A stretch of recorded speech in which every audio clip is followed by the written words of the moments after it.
Bonjour à tous et à toutes. Bienvenue à la méditation du mercredi 7 avril 2021. Un Dieu juste et bon. Aujourd'hui, je vous propose de méditer sur le caractère de justice de notre Dieu, basé sur le psaume 116, verset 5. L'Éternel est miséricordieux et juste. Notre Dieu est plein de compassion. On a déjà médité semaine dernière et 2 semaines sur la bonté de divine. Aujourd'hui, on va essayer de méditer sur cette question, sur cette simple question. Dieu de la Bible est-il un Dieu juste? Si vous avez des enfants, vous savez que ce n'est pas facile d'être parfaitement juste envers tous les enfants. Moi-même, j'ai tendance à ne pas respecter, à être consistant avec ce que je dis. Je suis souvent rappelé par mes enfants que je ne suis pas juste, car je n'applique pas ce que je dis. Je me contredis souvent et car je veux montrer la grâce envers les plus petits et j'ai tendance à être plus sévère envers les plus grandes. Cela crée des injustices, car on n'applique pas de façon équitable nos paroles. Il y a souvent de l'incohérence entre nos actes, nos paroles et nos propres standards. Je ne parle pas ici d'une mauvaise justice comme une justice bananière ou corrompue par l'argent ou par les intérêts personnels. Ce que je veux dire, c'est que quand, quand, quand même, quand on veut être juste, on ne peut pas l'être. On est juste incohérent parce qu'on est humain. Le verset que je viens de lire nous montre que Dieu, lui, est parfaitement juste et miséricordieux. Comment Dieu peut-il être juste et miséricordieux à la fois? Revenons d'abord à la définition d'être juste. Qu'est-ce que d'être juste d'une manière légale? Il est le législateur, donc c'est Dieu qui a fait la loi. Il donne sa loi. En tant que tel, il est le créateur. Dieu nous a donné sa loi. Et il nous donne dans sa parole la Bible et la Bible nous dit que Dieu a écrit sa loi dans le cœur de chaque être humain. Dans nos méditations précédentes, nous avons vu que nos premiers parents n'ont pas obéi à la loi de Dieu. Le mot utilisé par la Bible pour décrire cette désobéissance, c'est le péché.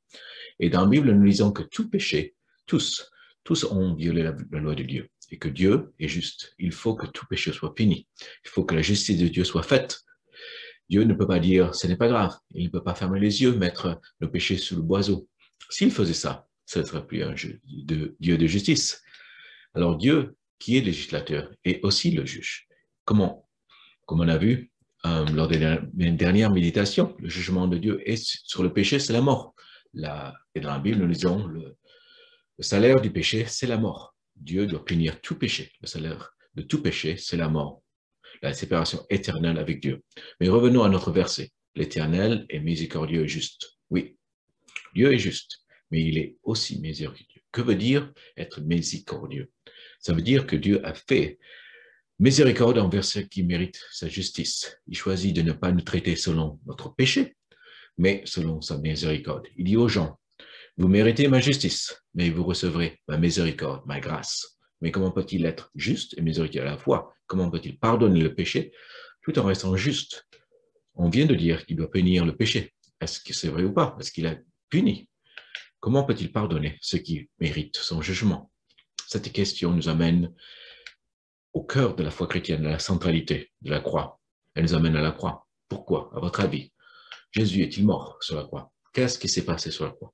L'apôtre Paul, qui a écrit une bonne partie de la Bible, explique dans une lettre écrite à l'Église à Rome, en parlant de Jésus, il dit, c'est lui, Jésus, que Dieu a destiné par son sang à être pour ceux qui croiraient victime propitiatoire. Qu'est-ce que ça veut dire que Jésus est une victime propitiatoire? Ça veut dire que Jésus, par sa mort, a satisfait la justice offensée de Dieu. Par sa mort sur la croix, il a apaisé la colère sainte de la justice sainte de Dieu contre le péché. Jésus, l'innocent, a été le bouc émissaire pour nous, les coupables. Et puisque le jugement de Dieu est tombé sur Jésus, cela veut dire que Dieu peut être miséricordieux envers nous, tout en restant juste. C'est ce que l'apôtre Paul explique. Il montre que, ainsi que la justice dans le temps présent, de manière à être juste tout en justifiant celui qui a la foi en Jésus. Par la foi en Jésus, mon péché est enlevé, ma dette est payée, la justice de Dieu contre moi est satisfaite.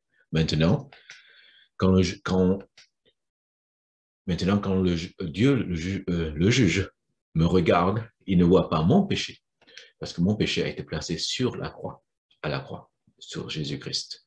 La Bible nous dit que Jésus a pris sur lui-même la désobéissance, le péché de son peuple. Mais ce n'est pas tout. L'obéissance, la justice est créditée à ceux qui font confiance en lui. C'est un échange. Jésus prend ma désobéissance sur lui et Dieu le punit, mais Jésus me donne son obéissance parfaite que je reçois par la foi. Et Dieu me déclare juste grâce à l'obéissance de Jésus qui me couvre.